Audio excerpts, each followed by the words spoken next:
हर हर महादेव नारायण। आज का जो चलचित्र बना रहे हैं, कईयों के प्रश्न आए हुए थे कि लड्डू गोपाल जी की सेवा मासिक धर्म में हम कैसे करें। स्त्रियों ने, कईयों ने प्रश्न भी किए हैं। लड्डू गोपाल जी की प्राण प्रतिष्ठा घर में हो सकती है क्या? लड्डू गोपाल जी को घर में स्थापना करते हैं तब प्राण प्रतिष्ठित करना अति आवश्यक होता है। कई लोग क्या कहते हैं कि भाव है, भक्ति है, भक्ति में और भाव में ये सब देखा नहीं जाता है, तो मासिक धर्म में भी हम लड्डू गोपाल जी की पूजा कर लेते हैं। ऐसे ऐसे प्रश्न मेरे पास आते हैं और कई लोग कमेंट्स भी करते हैं। और आपको मैं बता दूं कि लड्डू गोपाल जो शब्द है ये शास्त्रों में कहीं देखने को नहीं मिलता है। स्तुति और आप देखते हैं इनके स्तोत्र जो हैं उनमें बाल मुकुंद या बाल गोपाल ऐसा ही शब्द प्राप्त होता है। जैसे करार विंदेन पदार विंदम मुखार विंदे विनिवेशयंतम वटस्य पत्रस्य पुटे शयानम बालम मुकुंदम मनसा स्मरामि। आगे भी आपको मैं शास्त्रों से कई प्रमाण दूंगा। मासिक धर्म में लड्डू गोपाल जी की सेवा पूजा करनी चाहिए या नहीं करनी चाहिए, इसका भी आज ये वक्तव्य है। अच्छा, मैं वीडियो यदि आप सभी देख रहे हैं तो आपको मैं वीडियो से पहले ही बता दूं कि यदि आप MB बचाने के चक्कर में रहते हैं या फिर अपने नेट की जो MB खर्च ना हो उस चक्कर में रहते हैं तो आप अभी ही वीडियो से बिना देखे जा सकते हैं, क्योंकि आप वीडियो में 1 मिनट का भी छोड़ देंगे, आधी मिनट का भी वक्तव्य छोड़ देंगे तो आपको कुछ समझ में नहीं आएगा। आज मैं जो इतना बड़ा वीडियो बनाने जा रहा हूं, यदि इसको पूर्ण रूप से पूरा कोई सुन लेगा, उसके मन में कई शंकाएं जो हैं, कई दिनों से जो शंकाएं प्रश्न उत्पन्न होते हैं, उन सभी का निवारण इसमें हो जाएगा। इस वीडियो को हजारों लाखों लोग भी यदि देखते हैं, उनमें से यदि 5 का भी मैंने हृदय परिवर्तन कर दिया और शास्त्रोक्त मार्ग पे उन्हें चला दिया तो मेरा ये चलचित्र बनाना सार्थक हो जाएगा। और आप सभी मुझे जानते ही हैं और मैं अधिकतर मेरा प्रयास यही रहता है कि मैं शास्त्रोक्त ही वक्तव्य दूं, शास्त्रोक्त प्रमाण सहित ही आप सभी की शंकाओं का निवारण करूं। जनता में, समाज में जो भ्रांतियां फैली गई हैं उनका भी मैं कुछ खंडन शास्त्रों के द्वारा करूंगा, तो आप बने रहें। प्रश्न ऐसे हैं कि अधिकतर तो स्त्रियों के ही हैं। वो यह कहती है कि पंडित जी आप लड्डू गोपाल के लिए एक चलचित्र बना दीजिए।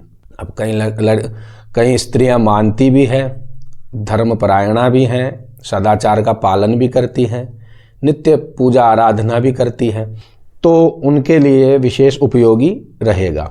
अब मैं सभी को पर्सनल अलग से नहीं कह सकता हूं, क्योंकि मेरे पास ऐसे ऐसे वीडियो आते हैं, जैसे प्रेमानंद जी महाराज का भी आया और 2-3 लोगों के आए मेरे पास चलचित्र, तो मैं उनके लिए, सभी के लिए पर्सनल वीडियो नहीं बना सकता हूं या किसी का विरोध या निंदा करूं, ये भी मेरे से नहीं होता है। किंतु यदि कोई ऐसा कार्य हो जिससे समाज में भ्रांति फैल रही हो तो निंदा करना या फिर उसका खंडन करना शास्त्रों के अनुकूल ही कहलाता है। किसी महिला ने संत प्रेमानंद जी से ये पूछा कि हम रजस्वला जब होते हैं मासिक धर्म में, क्या हम लड्डू गोपाल जी की सेवा कर सकते हैं, क्योंकि हमारे घर पे कोई नहीं रहता है, सब कामकाज में व्यस्त रहते हैं और हम अकेले ही रह जाते हैं, तो क्या हम ऐसा कर सकते हैं? तो प्रेमानंद जी ने कहा कि इसमें मुझसे अनुमति क्या लेनी है। यदि आपका भाव है, आप पुत्र भाव से मान रहे हैं, तो आप उनकी सेवा अर्चना कर सकते हैं, ऐसा उन्होंने कह दिया। तो इस मामले में मैं भी आगे कुछ कहूँगा, प्रमाण भी डालूंगा आपके सामने। आपको मैं बता दूं कि संत प्रेमानंद जी ने किस आधार पर कहा, क्या सोच समझ के कहा, वो मुझे ज्ञात नहीं है। किंतु शास्त्रों से बड़ा, ऋषि मुनि वाक्यों से बड़ा या भगवान से बड़ा कोई भी नहीं है। शास्त्रों का अध्ययन करके ही हम विद्वान कहलाते हैं, हम पंडित कहलाते हैं, हम आचार्य कहलाते हैं। और शास्त्रों का अध्ययन करके शब्दों को संकलित करना ही विद्वत्ता नहीं होती, उनका आचरण भी करना चाहिए। और उन शास्त्रों के वचनों का, ऋषि आज्ञाओं को, भगवान की आज्ञाओं को मानकर समाज में उनको यथावत रूप से कहना भी चाहिए। किसी के यदि प्रश्न आते हैं तो वो उनकी इच्छाओं को देखकर उनके उत्तर नहीं देना चाहिए। जो शास्त्रों में जैसा लिखा है, जो वर्णन है, उसी प्रकार से वक्तव्य देना चाहिए। तो ऐसे महान पुरुषों को ऐसे वचनों से बचना चाहिए। जिस मंच पर आप बैठे हैं या बड़े बड़े मंचों पर जितने भी कथावाचक भी बैठे हैं, उनसे भी यही निवेदन करूंगा कि ऐसे वक्तव्य ना देवें, ताकि समाज भ्रमित हो। लोक परलोक बचाने का प्रयास रहना चाहिए। ऐसा नहीं है कि मैं भी कभी अशास्त्रीय वचन नहीं डालूंगा, या हो सकता है मेरे मस्तिष्क में मन में कुछ चल रहा और मैंने वो बोल दिया हो चलचित्र में जो अशास्त्रीय हो, उसका आप विद्वान जन भी खंडन कर सकते हैं। मेरी त्रुटियां मुझे बताकर आप मेरा ही हित करेंगे तो आप मुझे बता सकते हैं। तो मेरे कई वक्तव्य ऐसे हैं और कई चलचित्र ऐसे आते हैं जिन्हें सुनकर कई भक्तों के हृदय दुखी हो जाते हैं। वह मुझे संदेश भी करते हैं, टिप्पणियां भी करते हैं कि आप भगवान और भक्तों के बीच में क्यों आते हो, आप ज्ञान मार्गी हो, अहंकारी भी कह देते हैं कई लोग मुझे। ये ग्रंथ तो बाद में रचे गए हैं, हम वेदों को मानने वाले हैं, ऐसा कहते हैं कई लोग बचने के लिए, क्योंकि जो पुराणों को नहीं माने वो वेदों को कैसे मानेगा। और वेद कोई सरल भाषा में तो है नहीं। वेदों का भाष्य यदि हिंदी में भी पढ़ोगे आप तो उनकी हिंदी भी इतनी क्लिष्ट है कि सामान्य स्तर का भक्त या सामान्य स्तर का शिक्षित व्यक्ति भी उनको नहीं समझ पाता है। यद्यपि जो मुझसे झगड़ा करते हैं कमेंट्स में आकर या मैसेज में आकर, तो मैं उनसे सबसे दूर ही रहता हूँ। उनको भी हर हर महादेव नारायण ही कहकर मैं वहाँ से चला जाता हूँ। मेरा कर्तव्य क्या है कि मेरे चलचित्र में यदि 5 व्यक्ति भी यदि अपने मन को, अपने मस्तिष्क को बदल लेते हैं और सही शास्त्रोक्त विधि से सेवा आराधना करने लग जाते हैं, तो मेरा चलचित्र बनाना सार्थक हो जाएगा। अब जो ऐसा कहते हैं कि हम तो पुत्र मानते हैं लड्डू गोपाल जी को, या फिर हम पुत्र भाव से सेवा पूजा करते हैं लड्डू गोपाल जी की, तो हम हमारे लाला के बिना नहीं रह पाते हैं, ऐसा कुछ कहने वाले जो हैं लड्डू गोपाल को बाहर भी ले जाते हैं, फ्लाइट्स में, ट्रेन में, सफ़र में अपने साथ लेकर चलते हैं और वहाँ जाकर होटल्स में रहते हैं। होटल्स में वहाँ कहीं भी रख देते हैं, वहाँ क्या खाया पिया जा रहा है, क्या बन रहा है, उसी का भोग लड्डू गोपाल जी को वो लगाते रहते हैं। अशुद्ध अवस्था में अशुद्ध स्थानों पर लड्डू गोपाल जी को विराजमान करना बहुत ही दोष का कार्य है, जो आप ना करें। कई भक्त तो ऐसे हैं कि अपने आप को श्रेष्ठ भक्त दिखलाने के चक्कर में लड्डू गोपाल जी को बिस्किट भी खिला देते हैं, पतासी पानी पूरी भी खिलाते हुए वीडियो मेरे पास आए हैं। एक भक्त ने तो हद ही पार कर दी, एक कलियुगी भक्त ने तो हद ही पार कर दी, सारी मर्यादाएं तोड़ दी। अपने घर के कुत्ते के साथ में लड्डू गोपाल जी को सुलाया जा रहा है, लड्डू गोपाल जी को वो कुत्ता चाट रहा है। और देखिए क्या कहते हैं वो भक्त वीडियो में बोलकर कि देखिए भगवान स्वयं जीवों से प्यार करते हैं, इसलिए जीव के साथ ही हैं। लोग कुत्तों से ईर्ष्या करते हैं, नफरत करते हैं, कहते हैं कि घर में कुत्ते नहीं पालना चाहिए। उन लोगों के लिए ऐसा उत्तर है, उस वीडियो में ऐसा कहा है उस भक्त ने, कलियुगी भक्त ने, कि उन लोगों के लिए ये वीडियो है कि देखिए कुत्ते और लड्डू गोपाल जी में कितना प्रेम है। अरे मूर्खों, अज्ञानियों, इस प्रकार से सेवा आराधना नहीं होती है।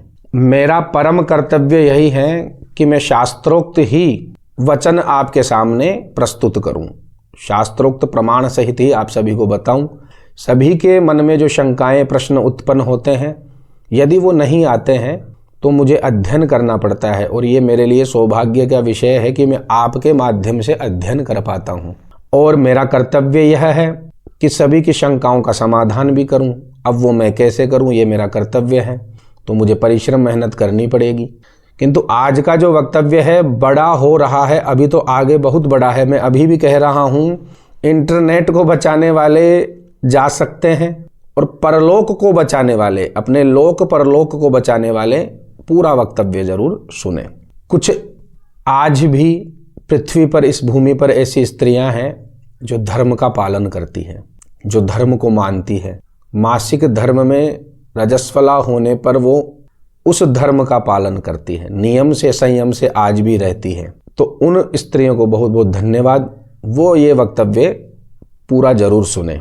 अब कुछ भक्तों का कहना है कि घरेलू पूजा में नियम मानने की आवश्यकता नहीं होती है, प्रतिष्ठा की क्या आवश्यकता होती है घर में, सार्वजनिक देवालयों में ही प्रतिष्ठा इत्यादि की आवश्यकता होती है और वहीं नियम और संयम निभाए जा सकते हैं। तो अब हम चर्चा करते हैं बाल मुकुंद जी पर, जो भक्तजन लड्डू गोपाल जी के नाम से भी उन्हें पुकारते हैं। तो आपको मैं बता दूं कि बाल मुकुंद और बाल गोपाल शब्द ही शास्त्रों में मिलते हैं, जैसे कि करार विंदे न पदार विंदम मुखार विंदे विनिवेशयंतम वटस्य पत्रस्य पुटे शयानम बालम मुकुंदम मनसा स्मरामि। ये स्मरणों में, ध्यान में, स्तुतियों में ऐसे ही नाम प्राप्त होते हैं। मार्कंडेय ऋषि को जब माया का दर्शन करवाया था भगवान ने, तब भगवान ने इसी प्रकार से दर्शन दिए थे उन्हें। अंगूठा चूस रहे हैं, बरगद के पत्ते पर लेटे हुए हैं। तो मार्कंडेय मुनि को जो माया का दर्शन कराया था, उस आलोक में ही मैं बता रहा हूँ। बाल गोपाल जो शब्द है, पद्म पुराण के पाताल खंड अध्याय 69 में श्लोक नंबर 52 या 53 पर भी इनका उल्लेख मिलता है। क्या कहते हैं? पूतनादिवधस्तत्र यमलार्जुन भंजनम अधिष्ठाता तत्र बाल गोपाल पंचमाब्दिक है। तो पूतना आदि के मारने तक से लेकर यमलार्जुन तक के भंजन करने तक की जो लीलाएं हुई है, उसमें शकटासुर, तृणावर्त और ऊखल बंदर, दामोदर लीला सब आ जाएंगे। ये सब जो लीलाएं हैं, ये बाल गोपाल के अधीन ही आती है। इन लीलाओं के अधिष्ठाता भगवान बाल गोपाल कहे गए हैं। तो और उनकी देहगत जो अवस्था है वो क्या है? भगवान की उस समय आयु क्या है? 4.5 से 5 वर्ष। अधिष्ठाता तत्र बाल गोपाल पंचमाब्दिक है। 5 वर्ष की अवस्था वहां पर बताई गई है। अब ध्यान देने का जो विषय है वो क्या है? आप ध्यान देवे तो 5 वर्ष का बालक इतना छोटा भी नहीं होता है, इतना नासमझ भी नहीं होता है कि आप उनकी इस प्रकार से लाला बनाकर या इस प्रकार से पूजा करते हैं और मासिक धर्म का नहीं नियम मान सकते हैं। तो आप ध्यान देवें। बाल गोपाल का वर्णन क्रम दीपिका नामक ग्रंथ में भी मिलता है। इस ग्रंथ में बताया गया है कि हम पालना में उन्हें झुलाते हैं, वहाँ स्वर्ण के पालने में झुलाने का वर्णन मिलता है। पर किसी की जैसी क्षमता हो वो कर सकता है पालना भी। लकड़ी का, सोने का, चांदी का भी समर्थ लोग बनवाते हैं। कोई ऐसे नहीं बनवा पाते हैं तो सिंहासन पर विराजमान कर देते हैं। अब प्रश्न उठता है कि रजस्वला अवस्था में मासिक धर्म में इनको भोग लगाया जा सकता है क्या?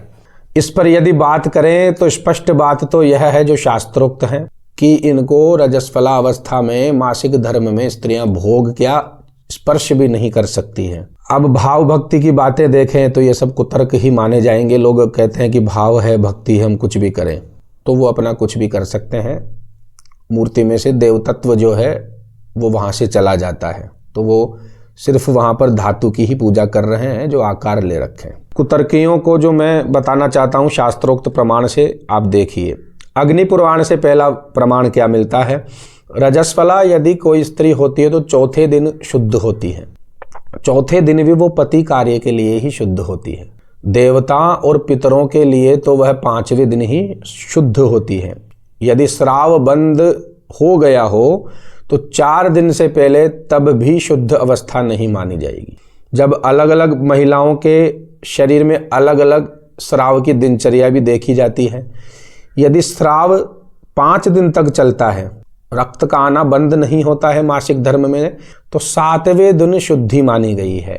7वें दिन भी यदि बंद नहीं होता है तो फिर डॉक्टर को दिखाने की जरूरत होती है कि शरीर में क्या गड़बड़ है। डॉक्टर से आप परामर्श ले सकते हैं। ऐसे तो नियम कहता है कि रजस्वला स्त्री को उपवास करना चाहिए, भोजन अधिक नहीं करना चाहिए। अब यदि निरंतर भोजन ना मिले तो शरीर में कमजोरी हो सकती है। इस बात पर पृथ्वी देवी को एक बार बड़ी चिंता हुई थी।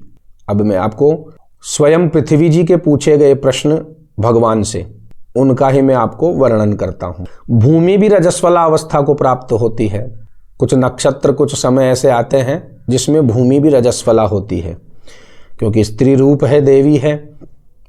तो उन्होंने महिला वर्ग के पक्ष को लेके हुए, महिलाओं की चिंता करते हुए भगवान से प्रश्न किए थे। जैसे कि 1.5 साल का किसी के बालक हो, उसको दूध पिलाना हो, उसको कुछ खिलाना हो, तो कुछ कार्य घर में उनके सिवा कोई ना हो और वो ही करे। ऐसी अवस्था में उन्हें क्या करना चाहिए? ऐसी परिस्थिति में उन्हें क्या करना चाहिए? अब मासिक धर्म, मासिक धर्म, धर्म का अर्थ है धारण करना, धर्म का अर्थ है नियमों में, संयमों में रहना, अनुशासन में रहना। जैसे स्त्री का जो धर्म है स्त्री निभाती है, पुरुष का धर्म है पुरुष निभाते हैं, शास्त्रों का धर्म है निभाते हैं सभी। तो ये जो मासिक धर्म है इसके आगे धर्म शब्द जुड़ा है, तो ये भी एक धारण करने योग्य है। इसके भी अनुशासन नियम मानने पड़ते हैं कि स्त्री को ही नहीं पुरुष को भी मानने पड़ते हैं, जो मैं आगे आपको बताता हूँ।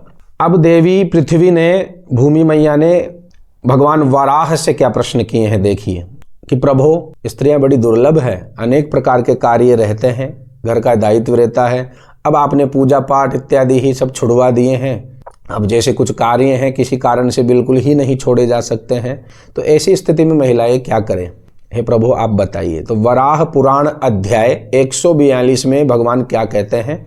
भगवान कहते हैं कि हाँ, ये तो आप बहुत सुंदर बात कह रही है देवी, इसके लिए हम व्यवस्था बना रखे हैं। जो मासिक धर्म का पालन कर रही है, नियम से चल रही है, उन स्त्रियों के लिए व्यवस्थाएं हैं। मन से वह भगवान का चिंतन करती रहे और वह भोजन कर सकती है। भोजन की जो व्यवस्था है वो बालक के लिए अलग कर लेवे। रसोई में फिर भी प्रवेश नहीं है, क्योंकि अग्नि का स्पर्श भी, अग्नि के पास जाना भी स्त्री को निषेध बताया गया है मासिक धर्म में। या किसी अन्य शुद्ध स्त्री या पुरुष की मदद ले सकते हैं, अपने परिचित या रिश्तेदार की भी मदद ले सकते हैं रसोई का कार्य के लिए। तो ऐसी व्यवस्थाएं हैं और उपलब्ध भी आजकल होते हैं, सुविधाएं बहुत हैं।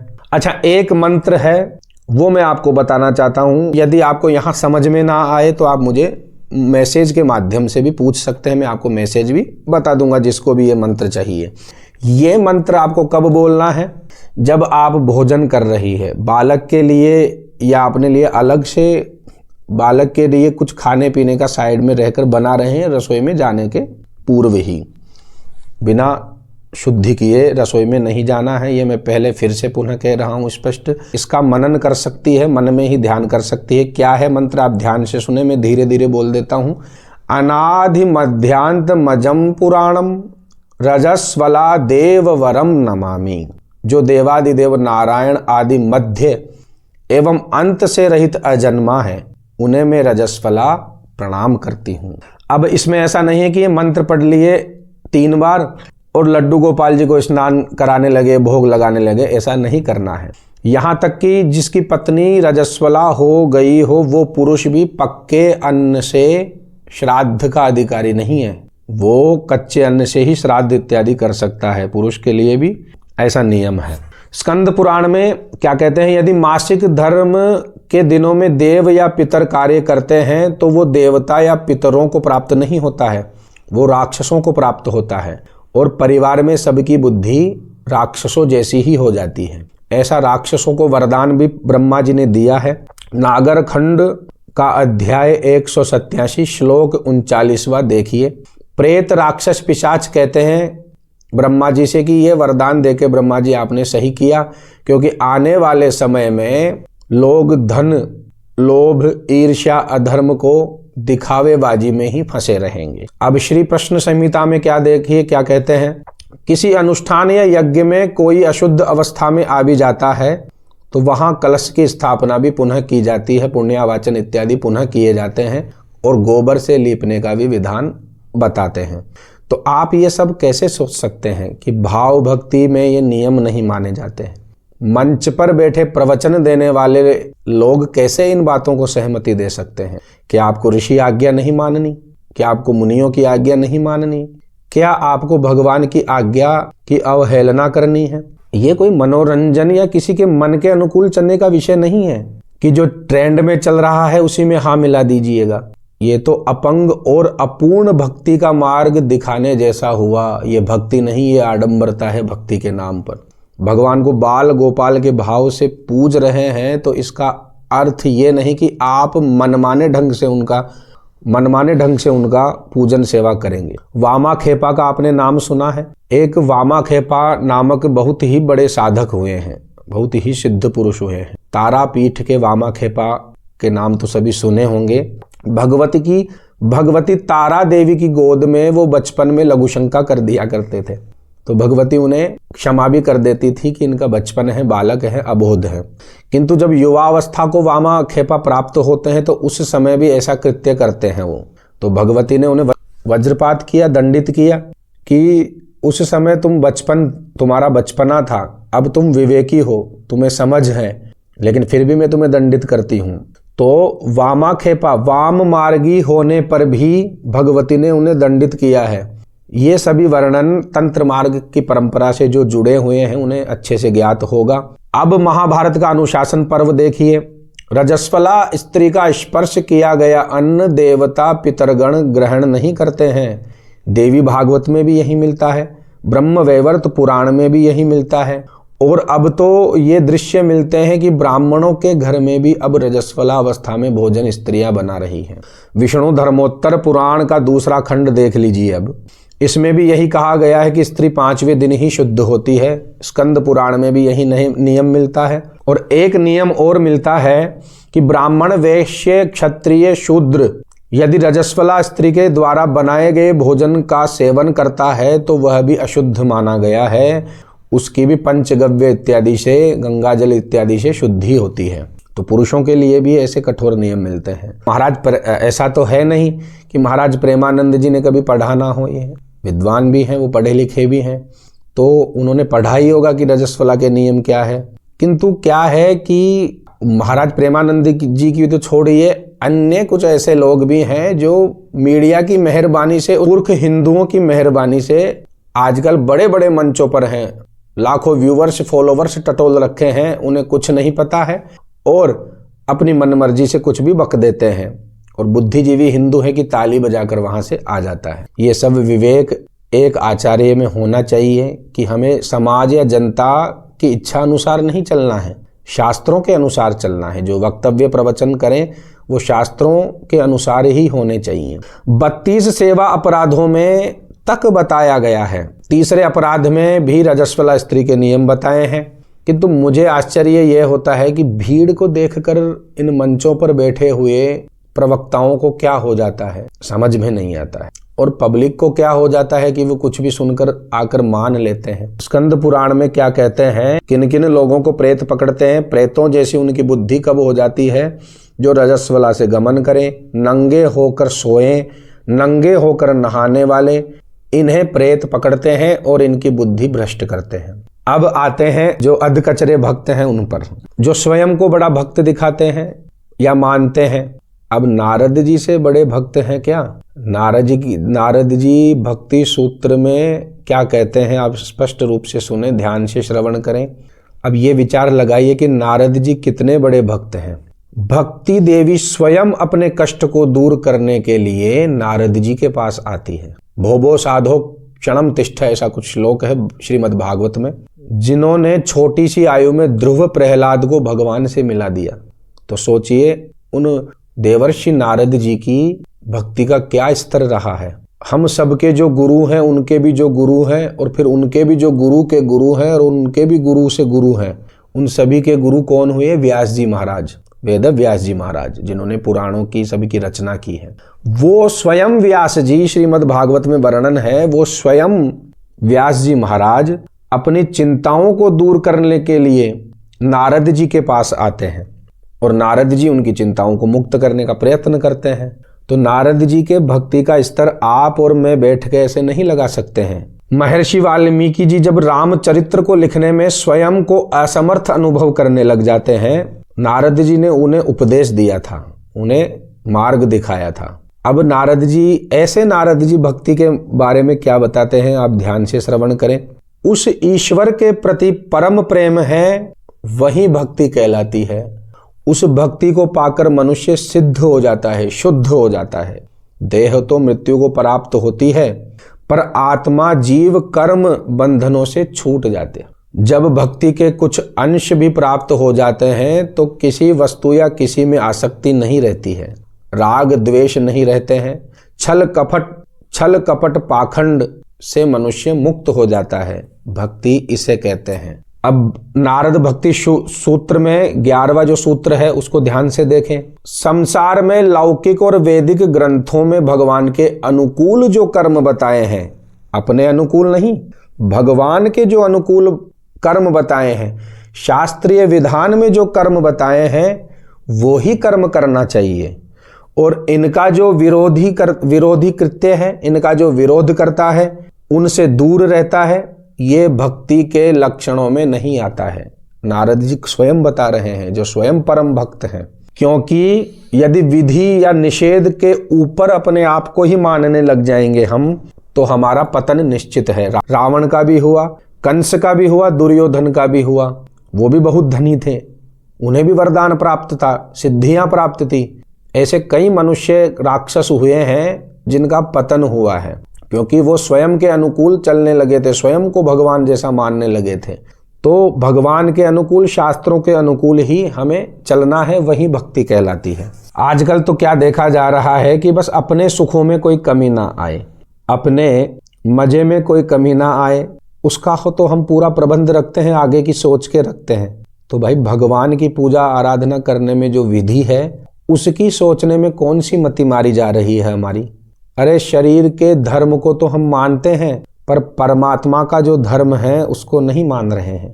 अब जो ज्ञान मार्ग की निंदा करते हैं या कहते हैं कि अधिक ज्ञानी ना बनिए, ऐसे ऐसे कुछ लोग भी कहते हैं।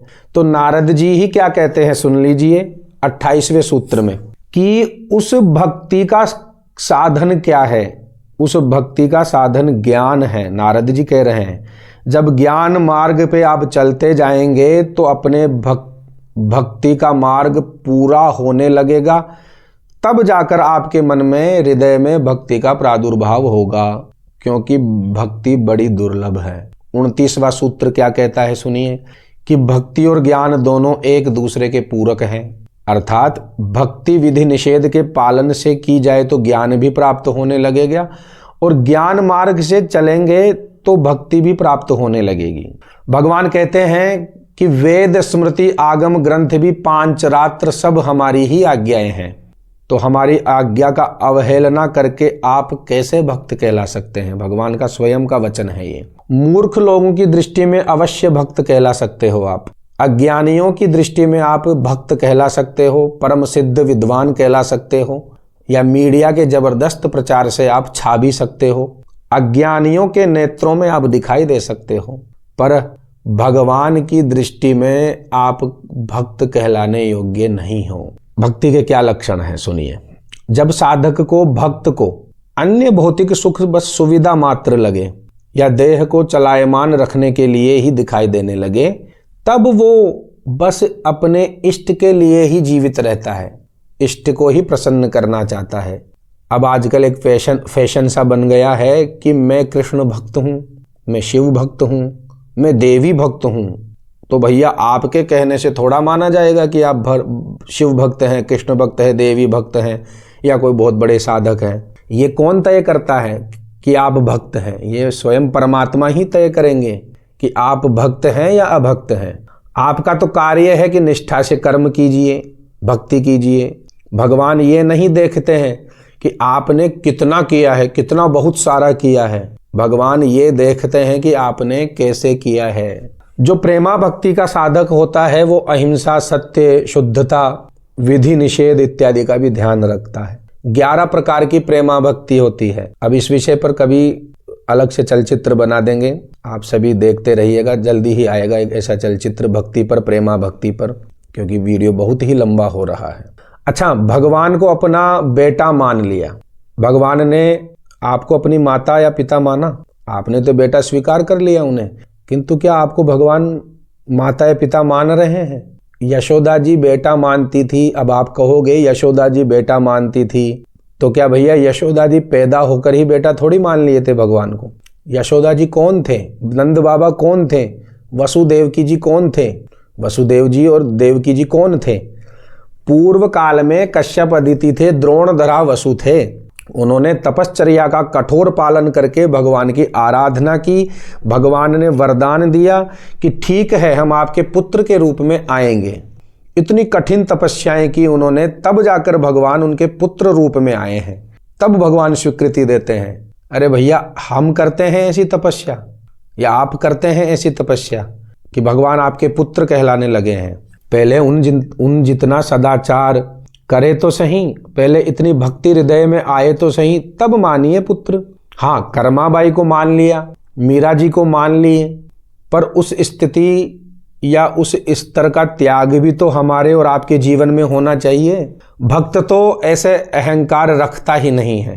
कि हम ऐसा कार्य करें ही ना जिससे हमारे परमात्मा को या हमारे लाला को या हमारे सखा को या मित्र को पूजने में कोई त्रुटि। भक्त वो होता है जो ऐसा सोचे परमात्मा के लिए। अरे भगवान ने तो स्वयं कहा है, स्मरण हो रहा है कि युवा माम पुत्र भावेन ब्रह्म भावेन चास्कृत, ऐसा कुछ श्लोक है कि मुझे जिस भाव से भी मानते हो, पुत्र मित्र सखा पिता बंधु बांधव किसी भी भाव से मानते हो, किंतु ब्रह्म भाव से भी मुझे माना जाना चाहिए। भगवान स्वयं कह रहे हैं।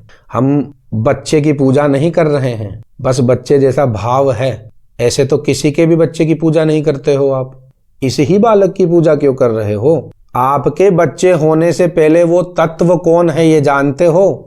वो ब्रह्म तत्व है, वो परमात्मा है। परमात्मा तत्व के साथ तुम मनमर्जी नहीं कर सकते हो। देवहूति जी के यहाँ भगवान कपिल आए कि नहीं आए? यशोदा जी देवकी जी के यहाँ भगवान आए कि नहीं आए? पर इन सब ने यम नियम सदाचार तप त्याग ये सब किया, तब जाकर भगवान आए। ऐसे उनके मानने से नहीं आए हैं। अब कई भक्तजन ऐसा भी कहते हैं कि मन शुद्ध होना चाहिए। तो भैया मन से पूजा कर लीजिए जब मन ही शुद्ध है आपका। मन से भोग लगाओ ना। मन के शुद्ध होने से तन तो शुद्ध नहीं हो गया ना, उस तत्व के लिए आप शुद्धि। उदाहरण के लिए समझिए, जैसे कोई व्यक्ति संक्रमित हो गया है या कोई उसको ऐसा रोग हो गया है जिसमें उनको कोई छू नहीं सकता हो, जैसे अभी कोरोना इत्यादि भी आए थे। वो आकर यदि आपसे कहे कि मेरा मन भी शुद्ध है, आपका मन भी शुद्ध है, आओ गले मिलते हैं, साथ में भोजन करते हैं, आप गले मिलोगे, आप उनके साथ भोजन करोगे। तो जब मन शुद्ध है तो फिर गले भी मिलिए, भोजन करिए उनके साथ। इन नियमों को तो आप मान लेते हो, लेकिन जो शास्त्रों की आज्ञा है, विधि निषेध है, उनको नहीं मान रहे हो आप और कहते हो कि हमारा मन शुद्ध है। किंतु भगवान ने यह भी व्यवस्था बनाई है, यदि ऐसी अवस्थाएं प्राप्त होती है, रजस्वला इत्यादि या सूतक इत्यादि की अवस्थाएं प्राप्त हो जाती है, तो मन शुद्ध है तो मन से पूजा कर सकते हैं। कहो कि प्रभु हम शरीर की शुद्धि अवस्था में नहीं हैं अभी, इसलिए आप हमारी मानसिक पूजा को ही स्वीकार कीजिए। हम आपकी ही आज्ञा का पालन कर रहे हैं, आपकी ही व्यवस्था से चल रहे हैं।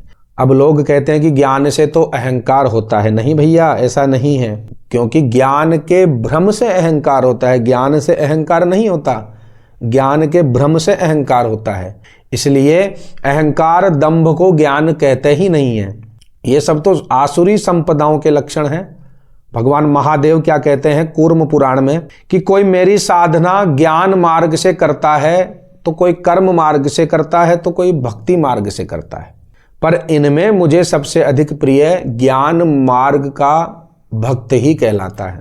ऐसे ही भगवान गीता में क्या कहते हैं, सभी ने आजकल गीता का बड़ा प्रचार हो रहा है, मनमाने ढंग से प्रचार किया जा रहा है। गीता को समझना इतना सरल नहीं है। गीता को कोई छाछ नहीं है, कोई चाय नहीं है कि चाय की तरह छाछ की तरह बांटा जा रहा है गीता को। गीता के लिए भी अधिकारी होना चाहिए समझने के लिए, और गीता को सुनाने वाला, गीता को समझाने वाला वो भी अधिकृत होना चाहिए, वो भी पढ़ा लिखा होना चाहिए। अन्यथा अधूरा ज्ञान यदि आपके मन मस्तिष्क में ठहर जाता है तो आपका नाश निश्चित है।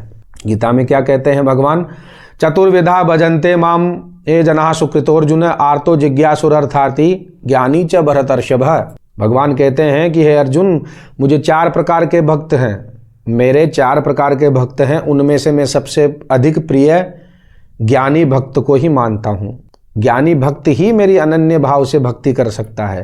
अर्जुन, तुम ज्ञानी थे, तुम्हारी भक्ति अनन्य थी, इसलिए मैंने तुम्हें विश्व रूप का दर्शन कराया है। अब अर्जुन यदि ज्ञानी है, भगवान के प्रति अनन्य भक्ति थी उनकी, तो अर्जुन ने तो महादेव को भी पूजा है, देवी को भी पूजा है। तो यहाँ पर ये अर्थ है, इसको ऐसे समझना चाहिए, अपने ब्रह्म के प्रति, अपने इष्ट के प्रति इतनी निष्ठा होनी चाहिए। आपके सामने यदि कोई देव भी है, कोई मूर्ति है, कोई विग्रह है अन्य देवताओं की, उनके प्रति भी उतनी ही निष्ठा होनी चाहिए, उनका आदर सम्मान करना चाहिए, उनको भी पूजना चाहिए। ये होती है ब्रह्म तत्व को जानना। किसी का निरादर, किसी अन्य देवता को छोटा बड़ा बताना, ये महान दोष बताया गया है। आप शिव के उपासक हैं, कृष्ण के उपासक हैं, किसी भी तत्व के उपासक हैं, निष्ठा रखिए, किंतु आदर सबका कीजिए। ये ऐसा शास्त्र कहते हैं, स्वयं महादेव के वचन है। आप महादेव से बड़े तो हैं नहीं, मैं महादेव से बड़ा तो हूं नहीं। श्रद्धावान लभते ज्ञानम, आप में श्रद्धा है ही नहीं तो ज्ञान कहाँ से मिलेगा। सबसे पहले श्रद्धा होनी चाहिए, तब जाके ज्ञान प्राप्त होता है। ना श्रद्धा ना ज्ञान तो कैसे भक्त कहला रहे हो भाई। बस अहंकार पालने को भक्ति नहीं कहते हैं। श्रद्धा भी 3 प्रकार की होती है। श्रद्धा भी शास्त्रोक्त विधि से चलती है, ऐसे नहीं है कि कहीं से शब्द सुन लिया श्रद्धा विश्वास। श्रद्धा भी 3 प्रकार से होती है। गीता में ही भगवान क्या कहते हैं, श्रद्धा 3 प्रकार की क्या है, सात्विकी, राजसी और तामसी। उच्च कोटि की, अधम कोटि की और मध्यम कोटि की श्रद्धा। इस पर कभी पुनः वीडियो बनाएंगे, चलचित्र आएगा। अब इस प्रकार के ज्ञान यदि आप ज्ञानी से प्राप्त करेंगे तो ही तो आपको ज्ञान प्राप्त होगा। अपने हृदय में कब ठहराओगे, कब भक्ति का जो बीज है वो आपके हृदय में अंकुरित होगा। इस प्रकार से नहीं होता है, ज्ञान से सींचना पड़ता है भक्ति को। अब बाल मुकुंद या लड्डू गोपाल की प्रतिष्ठा करे या नहीं, ऐसा भी प्रश्न आता है। देखिए, प्रतिमा की बिना प्राण प्रतिष्ठा पूजा करने से उसमें भूत प्रेत पिशाच तत्व विद्यमान हो जाते हैं, ऐसा शास्त्र का सीधा आदेश है स्पष्ट रूप से। भगवान वराह भी कहते हैं, भगवान विष्णु भी कहते हैं, भगवान शिव भी कहते हैं। देवी पुराण में भी वर्णन है। विष्णु धर्मोत्तर पुराण में स्त्रियों के लिए तो कई नियम बताए हैं रजस्वला इत्यादि होने पर। ज़्यादा देर बैठना नहीं चाहिए और ऐसी अवस्था में नहीं बैठना चाहिए कि शरीर को कष्ट हो। ये समय आराम के लिए बताया गया है, स्त्रियों के लिए, मेहनत परिश्रम के लिए नहीं बताया गया है। आराम की सुविधा भगवान ने दी है, पृथ्वी देवी ने स्वयं ने नियम बनाए हैं भगवान से सुनकर। तो आप मानिए, पृथ्वी की मानिए, भगवान की मानिए, भाई हमारी नहीं मानते तो इनकी तो मानिए कम से कम। रजो दर्शन के और कुछ नियम है, थोड़े से सुन लीजिए अगर मान सकते हैं तो। रजो दर्शन के दिनों में अपना मुख कभी दर्पण में ना देखे जब तक शुद्ध नहीं होते हैं। स्नान करके पति का ही मुख देखे। यदि विवाह ना हुआ हो तो सीधा सूर्य के दर्शन करे, सूर्य की आराधना करे। लड्डू गोपाल को नित्य स्नान करवावें। पूजन का क्या छोटा सा विधान मैं आपको बता देता हूँ। लड्डू गोपाल को नित्य स्नान करवावें, इत्र लगावें, अंग पोंछें, वस्त्र पहनावें, चंदन लगावे, भोजन के लिए नैवेद्य लगावें। ध्यान रखें, भोजन को मुख के ऐसे स्पर्श नहीं करना है, वो देव तत्व हैं, वो गंध मात्र से ही ग्रहण कर लेते हैं, ऐसा प्रमाण है। थाली या भोजन पात्र को रखते हुए, और ग्रास मुद्रा किसी को आती है तो वो ग्रास मुद्रा दिखाकर भोजन करवाकर फिर आचमन करवावे जल से। फल इत्यादि भी निवेदित कर सकते हैं, उनकी आरती बड़े प्रेम से करें। यही सब विधान है एक व्यस्त गृहस्थ के लिए। अन्य कुछ बातें यदि छूट गई हो तो मुझे संदेश या कमेंट के माध्यम से आप पूछ सकते हैं। फॉलो करके मुझे अवश्य रखें ताकि आपके पास इस प्रकार की जानकारियाँ पहुँच सकें। ये यहाँ तक यदि किसी ने मेरा ये वीडियो सुना है तो वो शेयर करें, सभी को बतावें, ये नियमों को याद रखें, और कुछ भी प्रश्न हो मुझसे आप पूछ सकते हैं। तब तक के लिए नारायण, हर हर महादेव।